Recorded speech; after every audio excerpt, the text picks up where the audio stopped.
What if it's time to call it quits? I know. What if you are meant for something else? What if you were never meant to be a healthcare provider? Has anyone ever really thought about, is this for me? And if it was for me, is it still for me? Should I still be in healthcare, let alone being a traveling healthcare professional, which we all know is even more stressful and more difficult? We're going to talk about it today. I'm going to bring on guest Danielle Orsino. She's an author. She's also an LPN. And she has completely changed her life and actually has left currently, and probably still will, the nursing career that she thought she was destined for to pursue something different. And it's okay. And sometimes in our world, in our healthcare world especially, we don't know that it's okay to say, this isn't and never was for me, or perhaps it is time for me to walk away. We're going to talk about it this week on Travel Evolved.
It's Travel Evolved. I'm Mark Holloway. Welcome, everyone. I'm excited about the show, as always.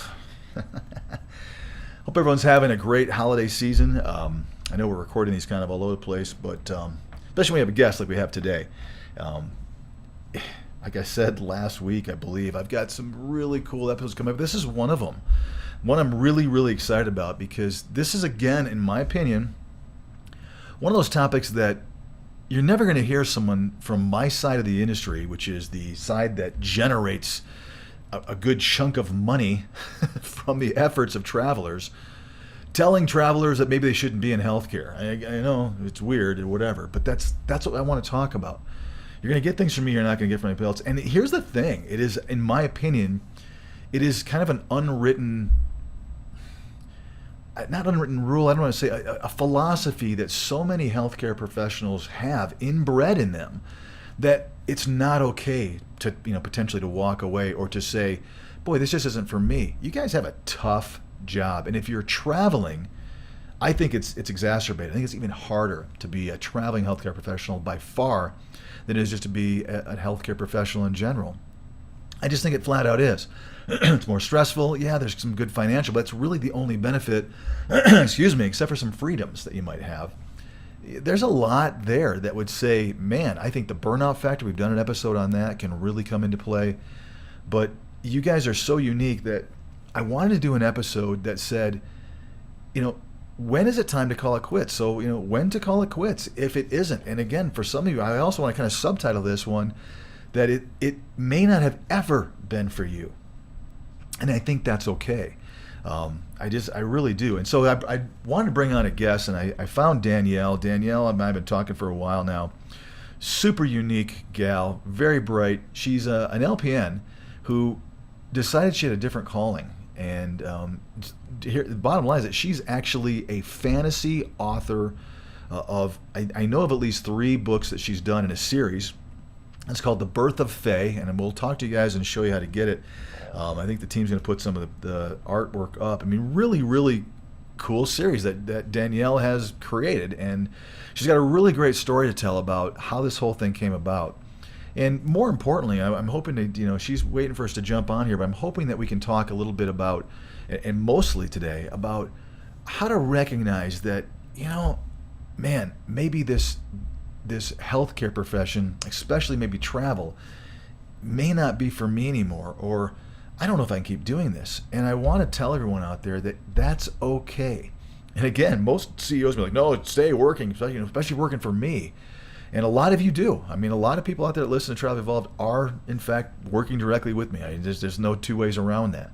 But I'm here to tell you that if you are at a place in your life when this may not be making sense, then this may not be making sense, and it's okay.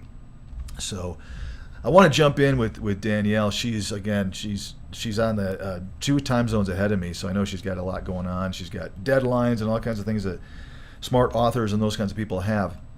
But I'm going to have her join me because I really think she's got a really cool story to tell. And again, she didn't just go into administration or become a case manager or move into something that's similar. She went completely 180 degrees out. And it took her by surprise from what I know of her. This was not something that she had been planning. It just kind of happened, and she was smart enough to recognize that there is another alternative to my life besides what I had carved out for myself. And I will tell you this, in speaking with Danielle a couple times, that she really was knee deep and entrenched in, this is what I'm going to do forever, and I'm going to go and I think she wanted to become a physician's assistant, if I'm not mistaken, from what we talked before. She had a whole career path laid out for her, and she had just kind of gotten going, and all of a sudden, boom, curveball. And again, what I love about her is that she recognized that there is other options, and I want to offer that to you guys, and I want you guys to have this episode in your mind. I don't care if you're thinking about it 10 years from now. I hope that we have that much of an impression on you guys. But I want to get this out there and talk about the fact that it's okay, because all of you at some point will say it's time to hang it up, whether it's after an illustriously long, wonderful career or it's right now today. It's okay. And to recognize when it's time and to understand that there are some other things out there, I think is really healthy. It's important to know that this isn't have to be the end-all be-all of your career as a professional, let alone as a healthcare professional. So Danielle's on there. I'm going to jump in and grab her real quick because I want to knock this out. But I'm going to grab her and we're going to talk a little bit here, not a little bit, a lot of bit about when to call it quits. And so let's pull her up so we can get my friend on here and we can jump on this pretty quickly here. So hang tight. Let me switch my mics as I always do. Hey, Danielle, how are you? Good. How are you? Good. Thanks for joining me today. Thank you for having me. I'm really excited to have you. It's going to be a fun episode. Like I say, I appreciate your time. We're recording this in the morning, so I know both of us have busy days. But anyway, you're in your garb. You said you were going to be, which is awesome. Yes, I'm all fade out for you. That's right. We'll explain that in just a minute.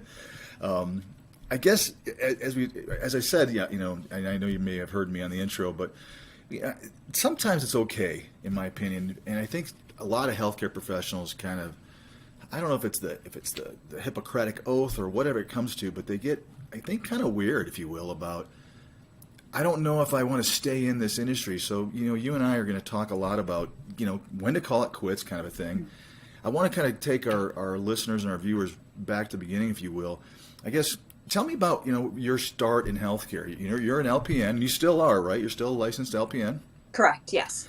And I guess, let's go back to the, to before when you were thinking about getting it. What is it that got you into healthcare in the first place? What was it that kind of attracted you to that field? It's funny. I started out, I'm actually from a martial arts background. So after many, many injuries, I had a respect for healthcare. I mean, I've been treated so many times. I've had a torn hamstring. I've had a medial meniscus tear. I've had several injuries. So after a while, you see a lot of doctors and nurses, chiropractors, whatever. I had a respect for it. I had an interest in it all through high school. I thought I was going to head into healthcare. It's always been in the back of my head. Right. So to head down this road, it seemed like a natural progression. I was in personal training for years. So this just seemed like an inevitable road, if you will. Those of us that are in, I've been in healthcare. If you want to count what I do in healthcare, I'm not. I'm on the other side of the desk. Mm-hmm. But I've been around healthcare people for 22 years now. And I've always told people inside my organization that I do believe that healthcare providers, people that get into healthcare, there is this, and maybe I'm wrong, that's why I'm just asking this innocent question, that there is a real feeling of service, that you guys are wired in a way that you really, in fact, And I'm not saying everybody doesn't outside, but healthcare providers specifically seem to be really wired for helping other people, especially, you know, when we're not talking about, you know, helping with you know, your backyard deck or something. We're talking about helping you with your life, with your health. Yes. Serious stuff. Is that kind of the way you felt too? Was that a real thing, or is it just people who get into healthcare because they want to get into healthcare, or is that kind of inbred, do you think, in a lot of people? I think it's always a calling, and I hate to use that term because I feel like it's kind of trite. It's always used is, oh, it's a calling. I think it really is. I think there's an interest, obviously, in science and understanding the body and knowing it. But yes, I think there's always this calling to want to help, because either something has happened to a family member and you've seen that service and you want to be a part of it, and maybe you want to pass it along or move it, you know, pass it forward to an extent. Right. So I think it's always there, and it is something that's a little more inbred, or maybe you have a family member in healthcare and you see what they go through and you want to kind of carry on the tradition. For me, as funny as that sounds, my idol is Wonder Woman. That's always been my childhood idol. Linda Carter, the whole thing. And Wonder Woman was a nurse. My nursing uniform I designed based on the 1940s comic Wonder Woman. I actually took it to my nursing instructor and said, I know we're supposed to wear a nursing uniform. It's supposed to be traditional. Can I wear this? And I showed it to her. And she looked at me and she went, Danielle, do what you want. She was tired of fighting. You know, after 9 months of fighting with me, she was finally like, do whatever you want. Right. But I designed my nursing uniform after Wonder Woman.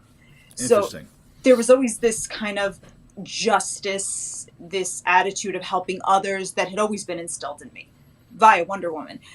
So yeah, it was always there. But after being injured so much and being around healthcare and the people who had helped me, I had always felt like, yeah, that's kind of where I'm going to go. Right. And that's where I ended up. So I do think it's something that's always in you. Yeah. How it comes out is all different for different people.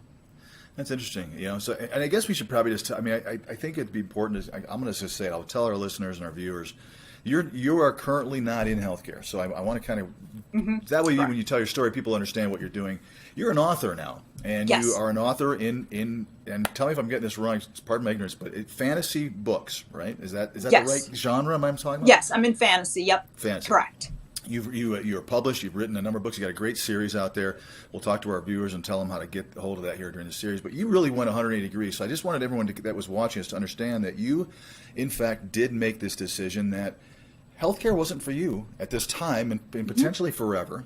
And you took a leap of faith and you got out of being a nurse, which is I think 100%. remarkable. And it wasn't because, and you and I have talked, obviously, it wasn't necessarily because of the burnout factor, which I talk to a lot of my listeners about, because a lot of them are, empty nesters. They've been doing this for a long time, and I do see that, especially right now, with how heavy the burden has been on healthcare workers. But you got out for a completely different reason. You got out because, well, I think tell our listeners what it is that got you, that changed, and started your progress to maybe this isn't for me anymore. I got out there was a number of factors, and I like to say the universe was throwing little pebbles, and when I didn't listen, it threw a boulder, and then finally it was like, here is a gigantic rock that could like make the Grand Canyon. I'm going to land on your head. I became close with a patient who needed a distraction during long IV treatment for Lyme disease, and I decided to tell him a story. It just kind of came off the top of my head. We shared some stories back and forth together. And what happened from there was I had a series of events. One was anaphylaxis to the exact drug that I was giving and helping people with. So that was the first thing. And it almost killed me. I had a needle stick first, and then I was treated with the drug, went into anaphylaxis. That was my first thing. And then it turned out all those little hives I was having was not from latex and somebody not cleaning up. I was developing this allergy to this drug. So from there, it was, you can't stay here. I tried to stay at my job. I really, really tried. I moved into research. I did all these other things. Was not happening. So I was like, that's okay. I'm going to go to PA school. That was always my goal. Went on all the interviews, did all that. Meanwhile, my patient was saying, you need to write that story you told me. He was right there whispering in my ear. He was like, you need to go write this. Like, forget healthcare. You need to do this. And I was like, no. And I think this is where a lot of healthcare workers get stuck.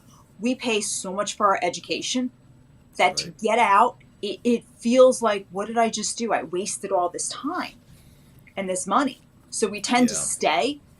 From there, I got into PA school. I was accepted, but I did what my patient did. I shopped the book around.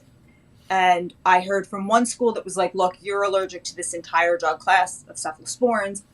No, you can't come here because it's a liability. One school said, we're going to work around this. We're going to find a way. We're going to work around it. Don't worry about it.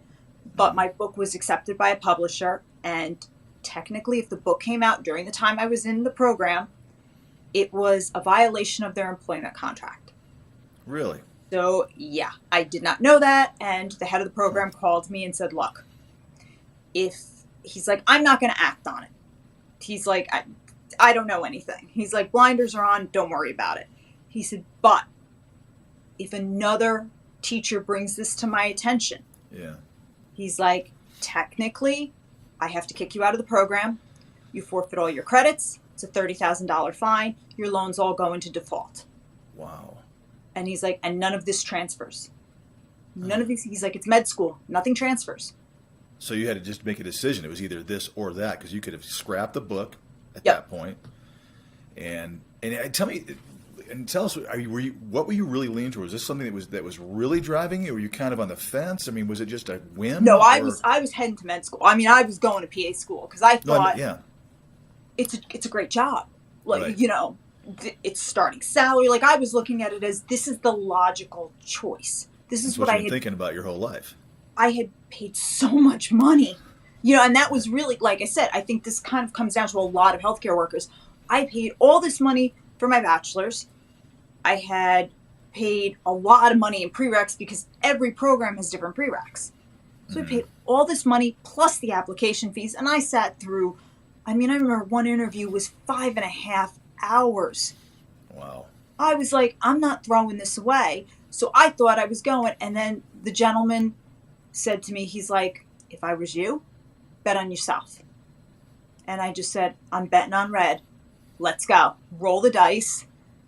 And decided, you know what? I'm just going to do this. I'm going to get out. Because as much as I thought about PA school, this program did not give you the summers off. You went straight through.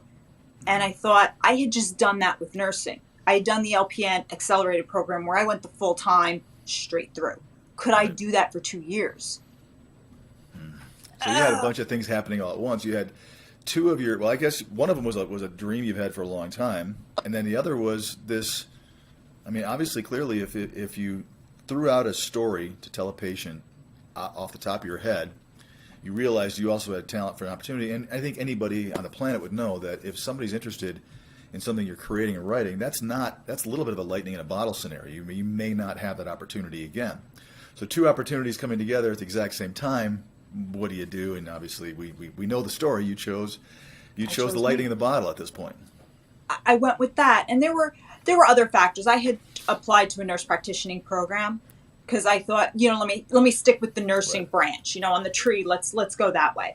Okay. And I remember sitting in that program and in the interview, and it was not going well at all. It was going really, really bad. Like, and I interviewed pretty good.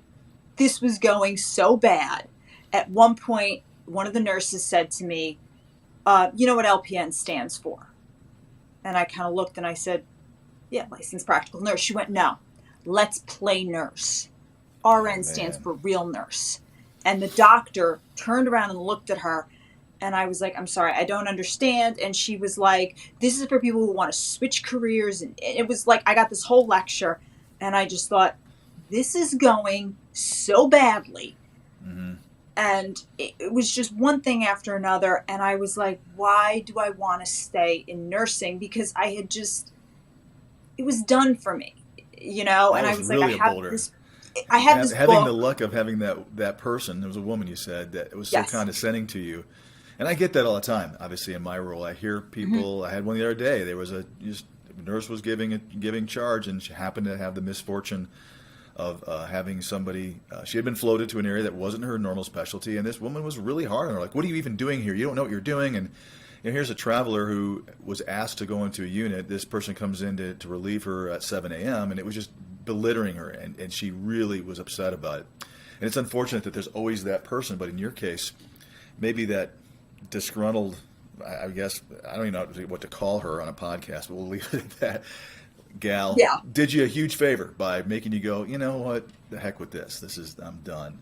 It was just one of those situations. I remember it was good though, because I stood up for myself. I turned around and I said, because she kept referring to herself as a doctor. So finally I turned around and I looked at the woman at the end. I said, okay, you're a medical doctor. I got you. And I looked at her. I said, you're a PhD. And she said, well, yeah. And I said, when was the last time you touched a patient? Just wondering. And she looked at me. She said, what does that have to do with it? I said, well, you keep saying 20 years in nursing. When was the last time you touched a patient? And she got quiet and she said, 13 years ago. I said, okay. I said, I went to Southern Westchester BOCES. I got it. You guys all got a problem with BOCES. I get it. But I said, the women who taught me still work on the weekends. And they've been in nursing 25, 30 years. Mm-hmm. And they're still touching patients. I said, you, not a nurse. If you haven't touched a patient recently and you can't start an IV or you can't find a vein, I said, you see, I can. LPN or not, I said, I still went and got certified. I can find a vein. Yeah. And I'm like, you need to move aside. I said, because those women are real nurses. You're just lecturing me and belittling me because you think you're above it all. I said, so you know what? I don't even want to go here. And then when the whole interview was over, she went and shook my hand. The doctor came to me and she said, go apply to the PA program. She's like, just go. They're never going to let you in. She goes, I don't care if you have a 4.0. I don't care what you have. Right. And I just looked at her. I said, there might be something better for me. And this is maybe as far as I've come. Nursing availed me to meet my patient. And maybe that's all it was meant to do for me. Yeah. Was, be a patient that helped you tell the story. Yeah, that was it. Yeah. That was possibly it. Did that story become the Book of Fae? Is that the Book of Fae? That's exactly what it did. That's really? As far as it went. And I didn't know that when we talked earlier. I didn't realize that was I just thought it was a different story. That was it. It was just one of those moments where you threw the first portion of your 3-part series, right? We're at book 3 is coming out later, but right. I've written 9 so far. Oh my God. And the patient actually shows up. He is the star of books 7 and 8, and then he continues on. But he has his own literary persona, and he jokes with me. I still speak to this patient almost every day. Really? He's become one of my best friends. He's my biggest cheerleader, and he jokes he's like, when do I show up again? I'm like, you're book 7 and 8. I was like, I don't kill you. Good for you. He's just that's such a cool. I didn't realize that was. It was a cool story anyway. I didn't realize. I just thought you realized you had some creativity and some ability that you didn't maybe know. I didn't realize that you threw out 9. That should you've done 9 episodes or 9 parts of the series. Yes. In a bedside situation. Wow, that's really cool. And I'm so glad that you still are in touch with that patient. It's kind of interesting. Have you ever seen, I guess, when you were in, and again, it's interesting because you have kept your license active. Back when you were there, have you ever seen other traveler? I'm not traveler, other healthcare professionals. We'll just put it out there, whether they be allied, someone coming up and getting somebody ready for a scan or anything like that. Another nurse, an RN, an LPN, that you just looked and said, "What are you still doing in this field? The time has passed you by."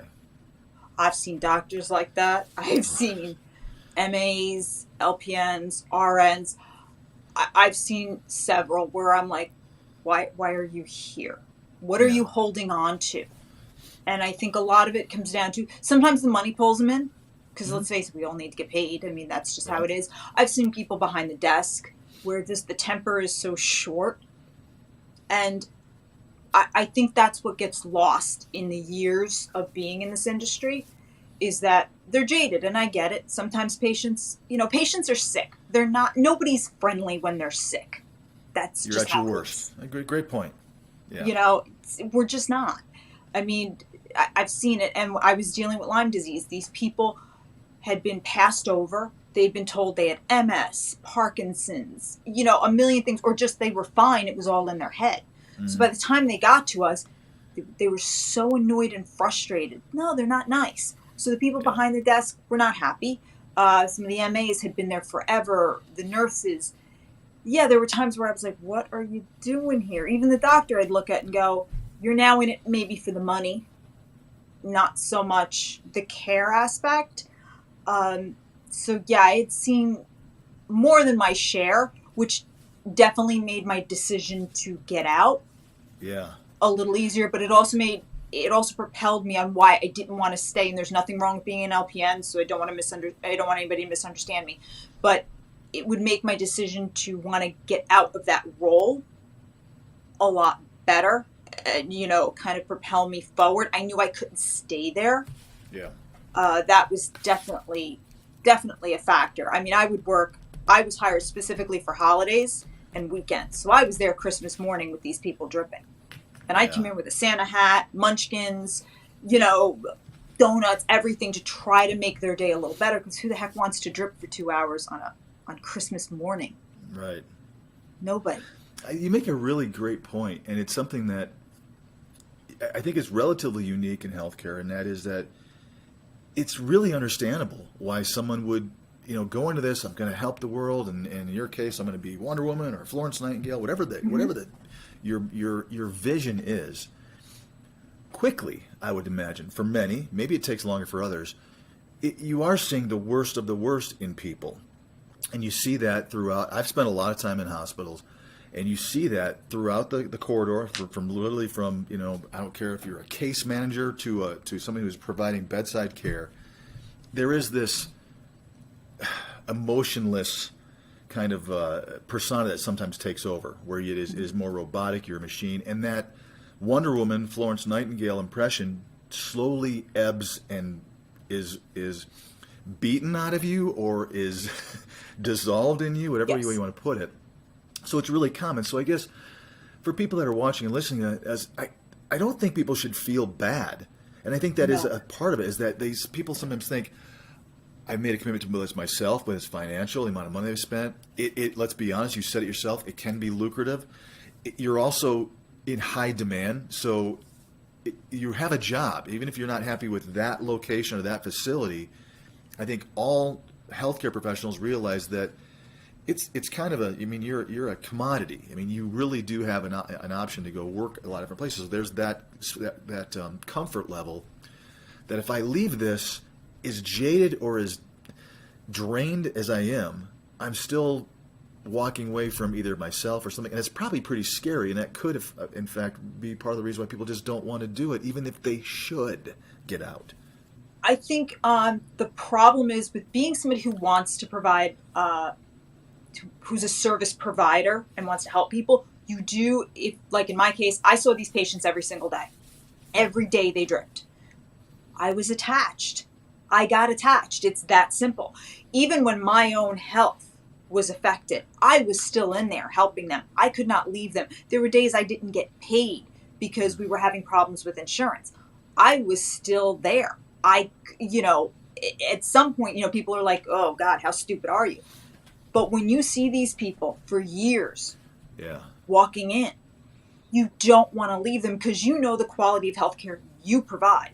You know whose veins roll. You know who needs a stick, who wants, to have their vein numbed before you stick it. You know who doesn't. You know everybody's idiosyncrasies. You don't want someone else coming in and taking that patient, because you've gotten to know them. You know who needs like a little extra care, who doesn't, whose vein is going to blow. Comes in there naturally. It's my patient. No. It's just, that's how you get. I knew on Sundays who wanted to watch the football games, who didn't. It became so ingrained that I stuck around longer than I should. Yeah. Because I knew everybody there. So it definitely kept me there, to the point where, like I said, we would go sometimes 2 weeks without getting paid, because we were fighting with the insurance. That doesn't work in the travel world, by the way, because you just jump to one of the 400 other agencies that will pay you faster and better. So that's a good thing. That's wild. So you did get paid. Eventually. I did eventually, but we'd be fighting. I mean, there were days supplies were low, and she would send us to the hospital and say, okay, go there, because she had privileges, and they'll give you, whatever we needed. but you stayed for the patients because with this type of clinic that we were at, you saw them. It wasn't an in or out primary care where it's like you saw them for their yearly physical and that was it. Yeah. We were seeing them every day at their best and their worst. And because it was Lyme, and there's so much battle on the medical front on, is it Lyme, is it this, is it that? Yeah. It's weird. You just got to know them. There's a and stigma, right? Their whole family. Yeah. It was, I mean, I'd have families come in from 5 years old to the father who's 45, and they'd all be dripping in a row. Mm. You just, you get to know them. There's no other way. So it keeps you it keeps you anchored to that family. And it's hard to leave. And not necessarily in a good way. I mean, obviously. So, no. Yeah. And there is, as you can attest to, there is life after healthcare. And talk about a big swing. I mean, let's talk about the now. You have a completely different lifestyle. Yes, 100%. Obviously. And again, for our viewers out there, I mean, not everyone is going to has the talent or the ability to write a book, but there are so many things that I think people don't ever think about. I'm sure 5 years ago, the last thing, or 8 years ago, the last thing you ever thought about was that you would have written, you'd be a published author, and never. Incredibly invigorated and excited about what you do now, and you're not sitting there figuring out, oh gosh, I got to go to sleep because I've got to get up for a 7 p.m. shift, or I've got to go deal with that, administrator in that place. I mean, there is a good outcome for those that have realized that this is no longer for them. It's okay to walk away, and I think no one tells you that as a nurse. I remember when I had to make this decision, I called one of my old nursing instructors. I called Mrs. Hawkins because it was just time. I knew I had to make this decision. So I did call her, and she was the one to say, Danielle, it's okay. She's like, you can walk away. This is not a bad thing. It's time. It's maybe a good thing, right? Because before you get so disenchanted and either make a mistake or just are no longer, actually you're doing the public a disservice. It can be a good decision. I didn't want to be jaded because, and this is going to sound weird, and I know there's going to be an eye roll here or there. I watched a lot of the show Scrubs. I really did. And I learned a lot about how to treat others from a patient healthcare standpoint from watching that show, because I got to see how not to do it and what to do. I really did. No, that's good. I'm sure there was some eye rolls out there, but at the same token, as people listen to it, they go, okay, good point. And I think there was one episode where they based everything on the lessons you learned from watching Sesame Street. And it was from a healthcare provider standpoint on what the newbies were doing to the patients. And I really watched it, and I remember thinking, like just taking the time to talk to a patient, what it does. And so I tried to always keep that in my head as I dealt with patients, because I even got bullied by patients. I remember, the cackling, we called them the cackling hens. And I remember trying to do an IV, and this one woman was like, you can go here, you can't go here, you can't go here, you can't go there, you can only go right here. And it was right in a bruise. And I'm like, I can't go there. And I tried to explain medically why. And finally I just said, look, lady, I can't go there. Like, that's it. If you wanted it. And I went to go in, and she pulled her arm away as I was inserting. And I'm like, and then she's like, you scratched me. She blew up on me, made this big scene. And finally she said, I don't want my IV today. And I'm like, all right, well, there's nothing I could, like, it was a whole thing. Yeah. She wound up going to another patient and doing nothing but sitting there and complaining about me for 20 minutes. And finally, one of the guys got up and said, look, he's like, I have sat here. You've got this girl almost in tears. And he like defended me and whatever. But after that, she would go to everybody and complain and complain. Yeah. And I was like, okay, you still have to be nice. You still have to be nice. And it was just so much to always be dealing with. But I had to remember, she's sick. Yeah. And it was like, when it was time to leave, I couldn't dwell on those moments. I just had to know it's time to go. Right. And I talked to Mrs. Hawkins. I talked to people. And I was like, I don't want to be that nurse that's always thinking about the negative stuff. I learned so much wonderful things from these patients. It's okay to go now with grace. And remember, at the end of the day, my health is also a factor. Yep.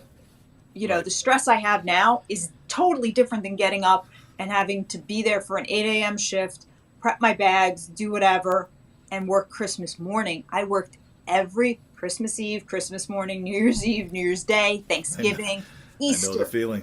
Yeah. I worked all of them, and I didn't get time and a half because that's what I was hired for. So there was no holiday pay. That's what I worked. It's okay to turn around and say, you know what?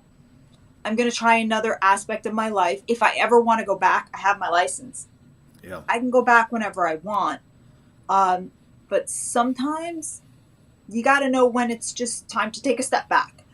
Yeah. I think the biggest myth, though, is everybody saying, oh, you guys are so in demand. It's so great to be a nurse. Yeah, but when we get there, believe me, there's a lot of people telling us you can be replaced. There's a bunch of people out there looking for jobs. There's always that undercurrent to keep us down here, especially as LPNs. All we ever hear, I don't know about the other LPNs out there, but I know for us, you can only work in long-term care facilities. You're so replaceable. You know they're getting rid of LPNs. That's what I heard every day. They're getting rid of LPNs. You know that, right? We heard that all the time. Yeah. Finally, I turned around and remembered my NP interview and said they should get rid of 2-year RNs, bump them to 4 years, and make the LPNs a 2-year associate degree. You would have thought I kicked a puppy down the stairs. The look on all their faces was like, huh? Yeah. So the bottom line is it's okay to leave. Yeah. Have your own opinions. But yeah, when it's time to get out of healthcare, you'll know. Don't stay there and be jaded because you spent all this money on your education. I think that keeps more of us there than we care to admit. Or because you're hanging on to career because it's what you know. There is, and I think healthcare professionals are unique. You guys have kind of a different type of business acumen. In other words, your life as in your case as a nurse, is really different than probably 95% of the general public's life. I'm sure there's a lot of jobs out there, a lot of careers out there that are similar in that aspect. But it really is. I mean, oftentimes they're working on 12-hour shifts. They've got 4 days off. You know, maybe you were in an 8-hour shift in your facility. But I mean, it is a different feeling. And also to think that that's going to go away, and I'm either going to do a 9-to-5 job, or I'm going to become a realtor or a mortgage broker, and my life is going to be different. Yeah, I mean, you're going to work realtor. You're going to work 6 days a week, but you know, you've got freedom. You've got different demands. I think that scares a lot of people, like you're saying. And I guess for today's episode, the idea is that it's okay to be scared. It's okay to realize you're walking away when the time is there. It's still the time is there. Do you have any regrets at this point of leaving healthcare? No, I don't have any regrets for leaving healthcare. It was definitely my time. You know, like I said, the universe was telling me it was time to go. I was not listening. Totally was not listening. I'll be the first to admit it. Yeah. I have no regrets. I'm so grateful for my time in healthcare. I think there should be more support for nurses, definitely, emotionally, because there is none. And we don't support each other. I'm going to be very honest. Nurses don't support each other. That's a really great point. You guys don't. And I don't know why it is. You feast on each other. It's the natural reaction. I don't know if it's a competition thing, but that is true. And I can't fix that. And I don't think you and I could. Maybe we can come back and we can talk about that. We can talk about it until we're blue in the face, but we don't. Right. But it is weird. I think what it is we're set. It's also the climate. We're just set not to. You know, I think part of it also comes down to where are you going to make, as an adult, where do you make friends? You make them at work. You know, that's just how it is. But when you're in that high pressure situation and there is a shortage, also, you know, the idea that at any moment you could make a mistake which could cost you your job, and it might not be necessarily your mistake, but it could be the person next to you. That pressure, I think, just gets to people. And I get it. Also, it's how we're trained. I mean, we're in school and we're back in high school. Let's face it. Nursing school is high school all over again. And then you transfer it to work. We're kind of a petri dish of mean girls. Yeah. It just is. I mean, I'm saying yes, like I know. I have witnessed a little bit of it, but I've heard more about that, I think, than actually witnessed it. And it's really weird, again, too, that it is. You really hit a good point that I thought was really interesting when you talk about it is, you know, I mean, I put myself through college with it in the restaurant industry, and it's like that. I mean, it's a petri dish, but we make a mistake, you get fired and you go bartend at another restaurant. You have this really serious undertone of what your job is, coupled along with some cattiness and, like you said, the mean girl mentality, mean guy mentality, and it's there. And I'm not trying to, I think, project something that I don't see. I do hear that. I mean, probably all the time for 22 years, I've heard about how weird that environment is from that side of you know, patients don't see it oftentimes, family members don't see it oftentimes, but you guys do have that those two going against each other. Yes. Really stressful environment, and that competition, or who knows what it is, where you're trying to be friends and yet you've got this seriousness. It's a really interesting thought, and I don't even know how to complete the thought, but it's a really weird setting. It's almost like we're set up for it, and it's not Yeah. fair to nurses, because then we get this reputation for it, and it's like, well, you know, everybody can sit there and say, well, it's, you know, I'm not saying it's every nurse, and I'm not saying it's every situation, but it almost doesn't feel fair to put us in that, because it's just an odd dichotomy. Yeah. And it's like I said, it's just not fair. I saw it a lot. I have to say, my nursing class, we were lucky, but we had a death in our class where one of our students literally died of brain aneurysm studying.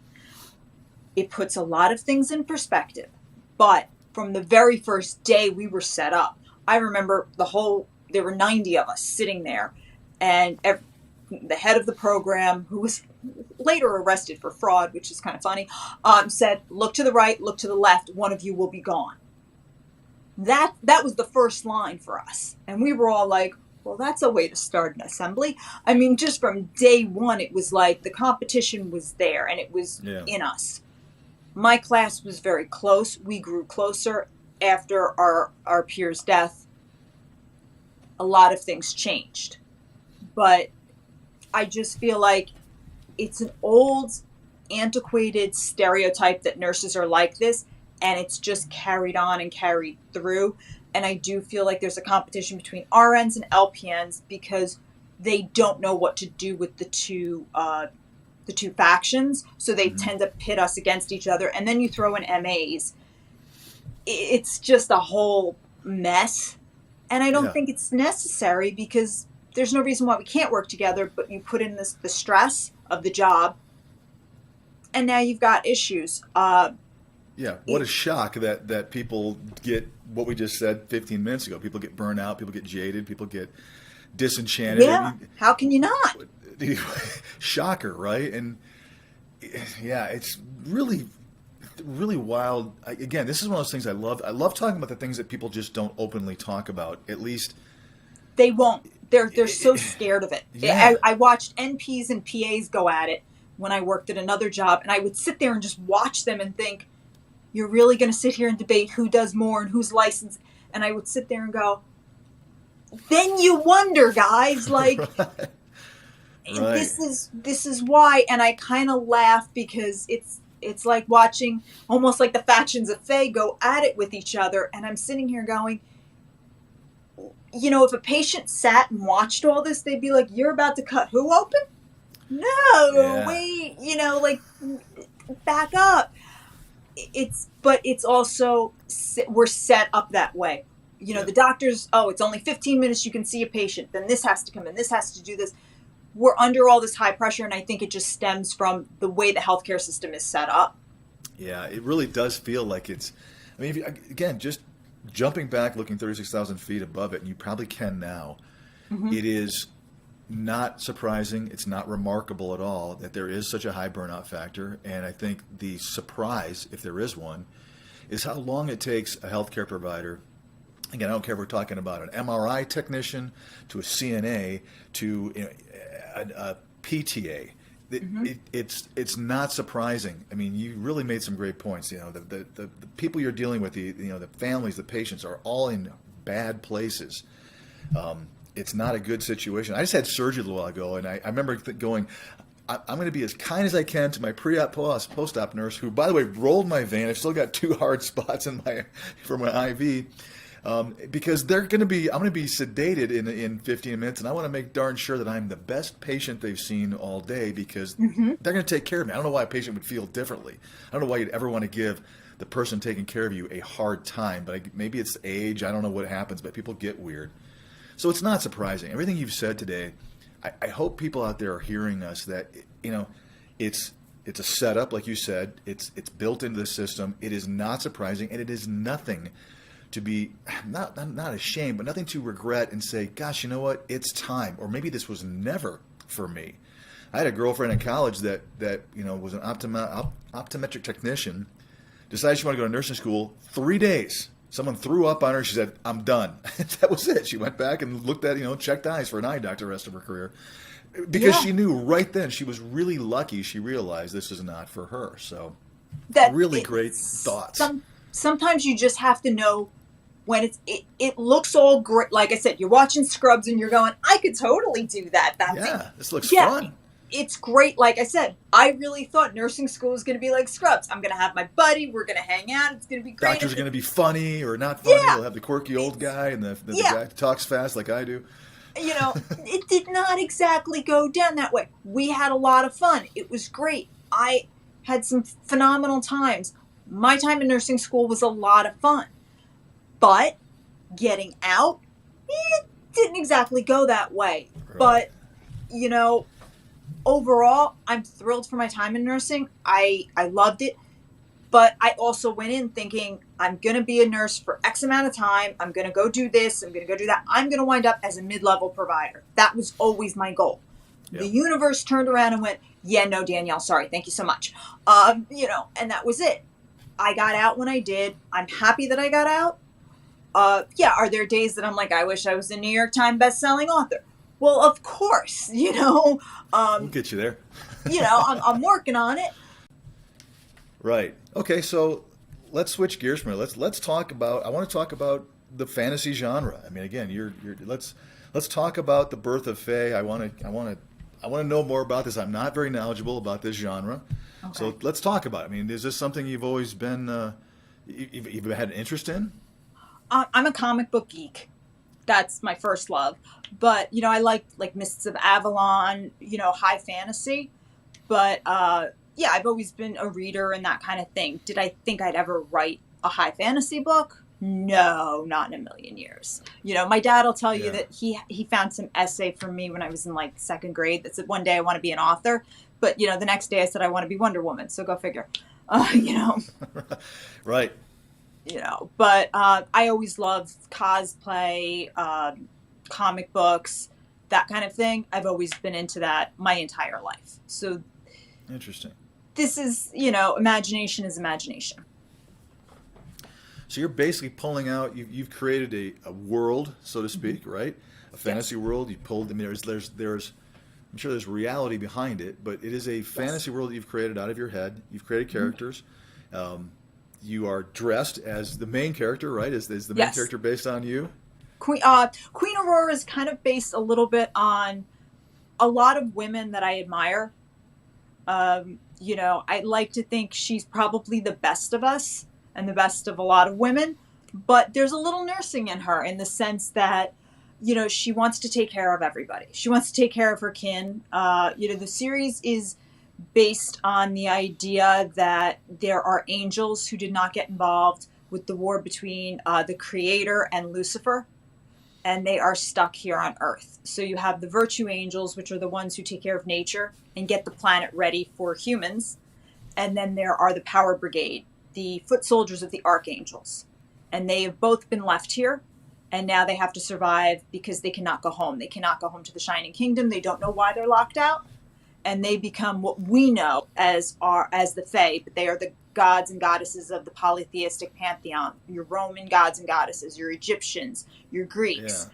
And human worship equals power. So they then tend to fight over, as much power as they can get. For that worship. And that evolves. That's just crazy. From there.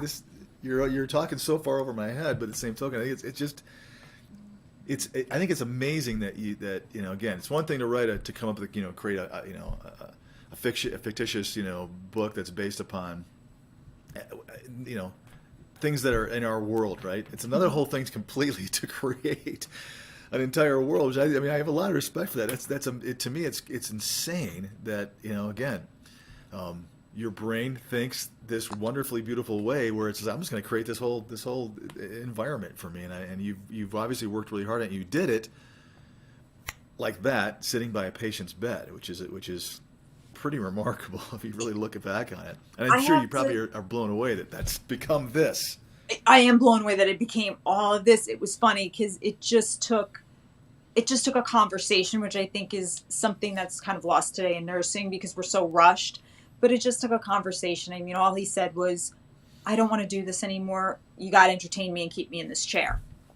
Yeah. And from there, it just started with, okay, tell me something about your life. And he said, well, I was recruited by the CIA out of college. And I'm like, oh, okay, well, you never told me that. And then it kind of evolved into why he didn't take it. And I said, oh, you should have taken it. We could have found out what was in Roswell and, made some jokes about conspiracies and, the green men. And he was like, no, it was for the Trends and Intentions Division, the most boring part of the CIA.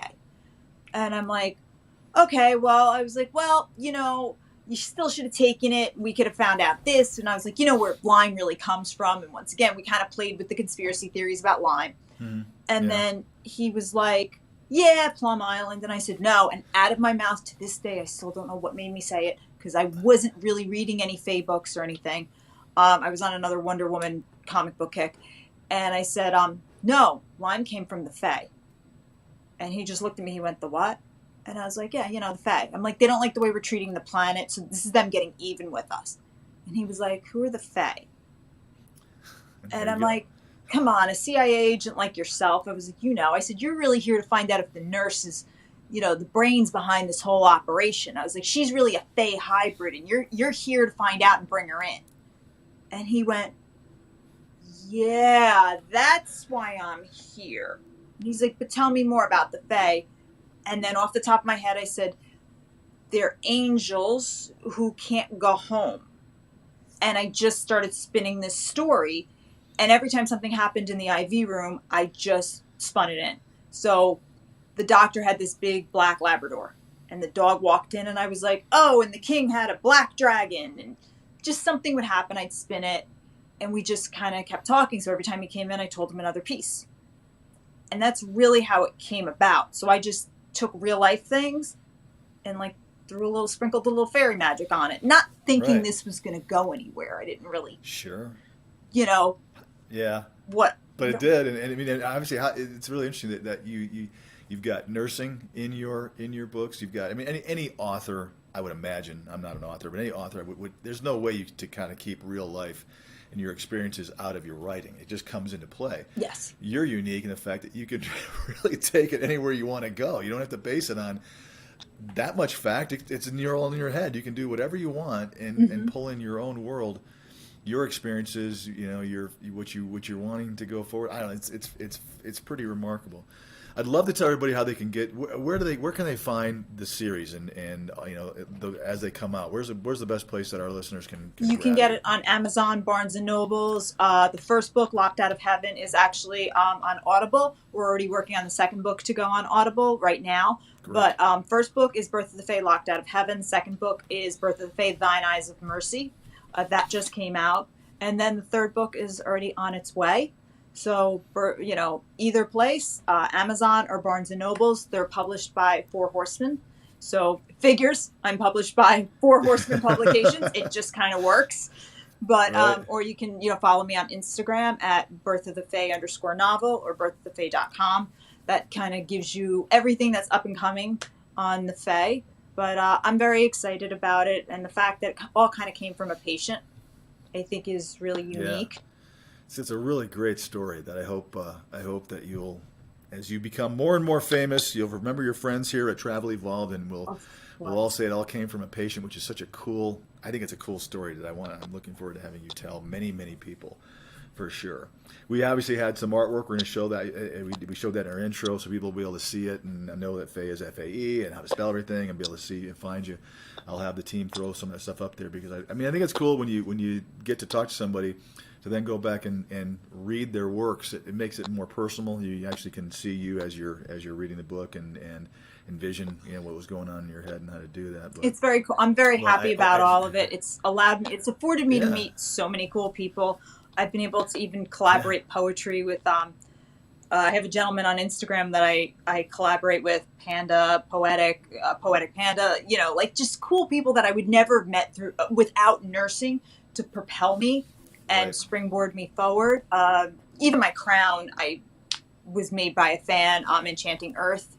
You know, just like cool things that have happened that really without nursing, none Yeah. of this would have been possible. So though I got out of healthcare, Not I at think the all. biggest thing people need to realize is that there is a life outside of it that could be so much Yeah. brighter. And it can be great.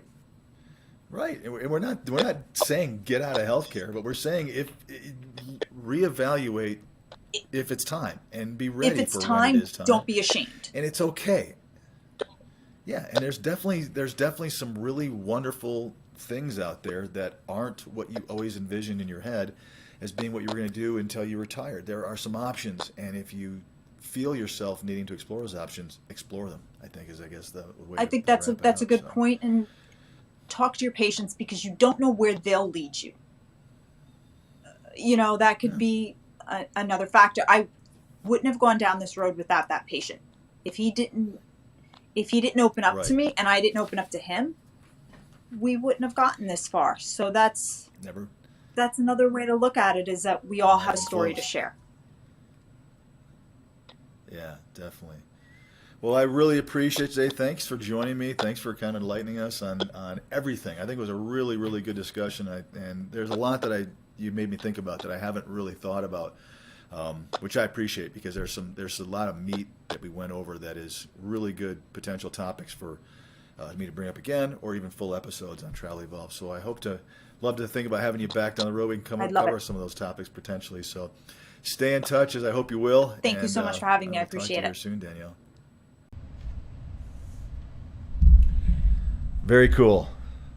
Well, so there you go. I mean, God, there was a lot we talked about there. I really love that concept of the culture that's kind of been created. And I know it sounds weird, but she's right on. I think I got another episode in my head brewing here down the road. But I think it's pretty interesting that those of us that aren't in your shoes, and there's a lot of us in this industry, you know, a lot of recruiters, a lot of CEOs, a lot of CFOs, a lot of account managers that don't really see that culture. We hear about it. We really do. I mean, you can't be in this industry too long without hearing about it from a traveler. It's kind of what is talked about frequently, just the environment and how hard and how tough it is.